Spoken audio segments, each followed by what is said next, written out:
The first letter appeared taped to my front door on a Saturday morning in late April.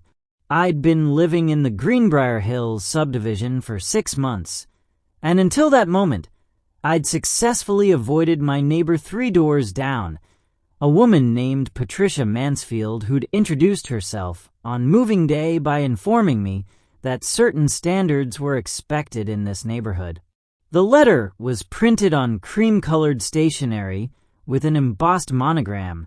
It read, "Your property's oak tree is an eyesore that blocks my view and drops debris on my lawn. As a concerned neighbor and community advocate, I'm requesting you remove it within 30 days.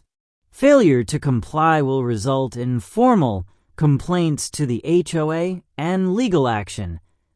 It was signed with a flourish. Patricia Mansfield, Neighborhood Watch Captain. I stood on my porch, reading it twice, then looked at the tree in question. It dominated my front yard. A massive live oak with a trunk 4 feet in diameter and branches that spread like cathedral arches over my lawn. The tree was easily 150 years old, maybe older.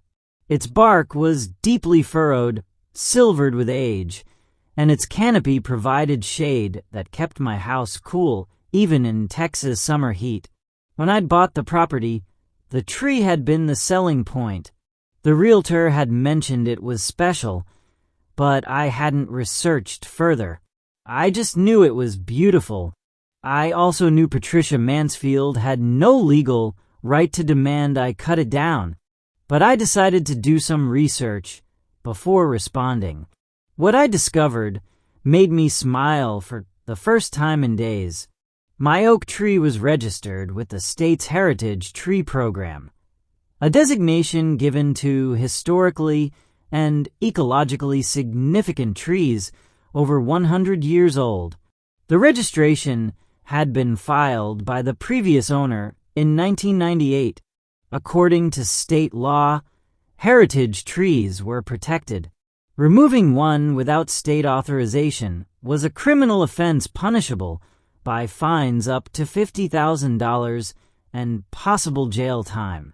Additionally, the tree had an easement filed with the county, meaning even I, as the property owner, couldn't remove it without a lengthy legal process and proof of imminent danger. Patricia didn't know any of this, but she was about to learn. I decided not to respond to her letter. Instead, I waited.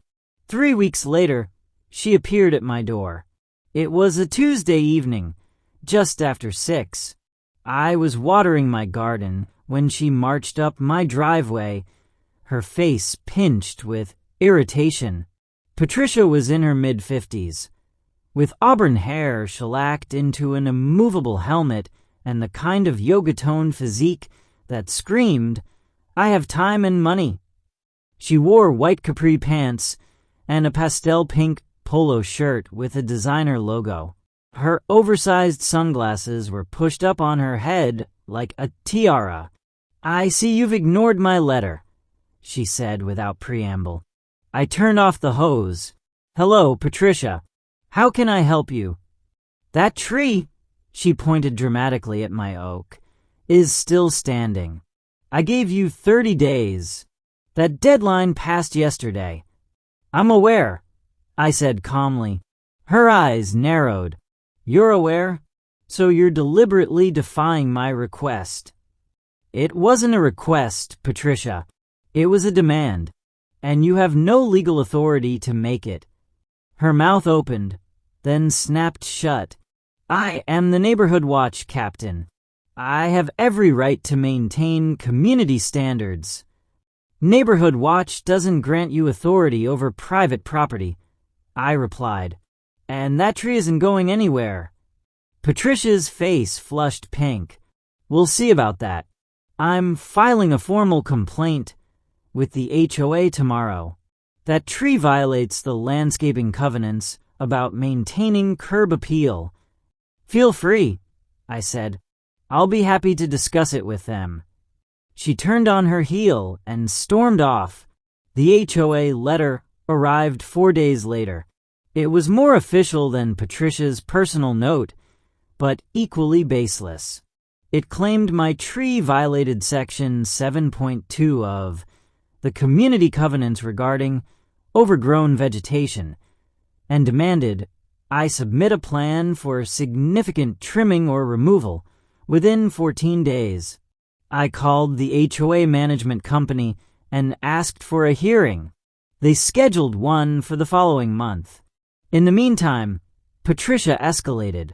She began a campaign in the neighborhood Facebook group, posting photos of my tree with captions like, "This monstrosity blocks sunlight and drops acorns on 3 properties," and "Why should one homeowner's laziness affect our property values?" Several neighbors liked her posts.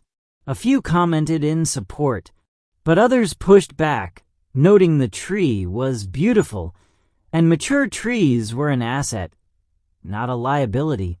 Then Patricia made her critical mistake. She hired a tree removal company to give her an estimate and posted it publicly, tagging me. $8,500 to remove the problem tree at 4782 Maple Grove. Maybe if the owner won't act, we can crowdfund a solution. Who's in? I screenshot the post and added it to my growing file of documentation. The HOA hearing was held in the community center on a warm evening in June. About 15 people attended, including Patricia, who dressed for the occasion in a business suit and brought a 3-ring binder of evidence. The HOA board consisted of 5 members, led by President Greg Morrison, a retired accountant who looked profoundly uncomfortable with the whole situation. "We're here to discuss the oak tree at 4782 Maple Grove," Greg began. "Ms. Mansfield has filed a complaint. Mr. Harris, you've requested this hearing to respond." I stood. I was wearing jeans and a button-down shirt, casual but respectful. I carried a single folder. I said. "Before we begin, I'd like to present some documentation." I distributed copies to each board member. Patricia craned her neck, trying to see what I'd handed them. "This is the heritage tree registration for the oak on my property," I explained. It was registered in 1998 under Texas State Code 88.001, which protects historically significant trees. According to state law, removing or significantly altering a heritage tree without authorization is a criminal offense. Greg's eyebrows shot up. He flipped through the pages. "Additionally," I continued, "there's a conservation easement on file with the county.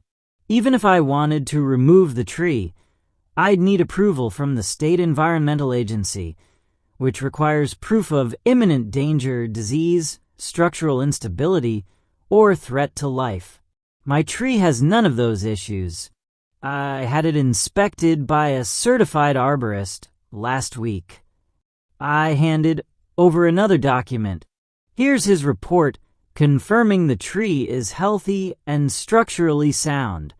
The board members passed the documents around, reading carefully. Patricia stood abruptly. "This is ridiculous. That tree is a nuisance. It drops acorns and branches on my property, which is normal for oak trees," I interrupted calmly, "and not grounds for removal under any law or covenant. It blocks my view. You don't have a legal right to a view, Patricia, especially not one that requires destroying a protected tree on someone else's property." Greg cleared his throat. "Ms. Mansfield, did you know this tree was protected when you filed your complaint?" Patricia's face went red. That doesn't matter. The HOA covenants clearly state." "The covenants can't supersede state law," Greg said firmly. "If this tree is protected by the state, we have no authority to order its removal. In fact, We'd be exposing the HOA to significant legal liability if we tried. This is absurd. Patricia slammed her binder shut. You're all just going to let him win because he has some paperwork. It's not some paperwork, another board member said. It's the law. I pulled out one more document. I should also mention that Ms. Mansfield solicited crowdfunding to remove my tree without my permission. Here's a screenshot from the neighborhood Facebook group where she posted a tree removal estimate and asked neighbors to contribute money toward cutting it down. I handed it to Greg. She also publicly posted the estimate with my address, which I believe violates both privacy expectations and potentially constitutes harassment, given that she was proposing an illegal action. Greg's face went pale. He looked at Patricia. Is this true? Patricia stammered. I was trying to find a solution. You were organizing an effort to commit a crime, I said quietly. Removing a heritage tree is a criminal offense. Conspiracy to do so is also prosecutable. I haven't filed a police report yet, but I've been advised by my attorney that I have grounds to do so. The room went silent. Patricia's face cycled through several colors before settling on a blotchy purple. You're threatening me?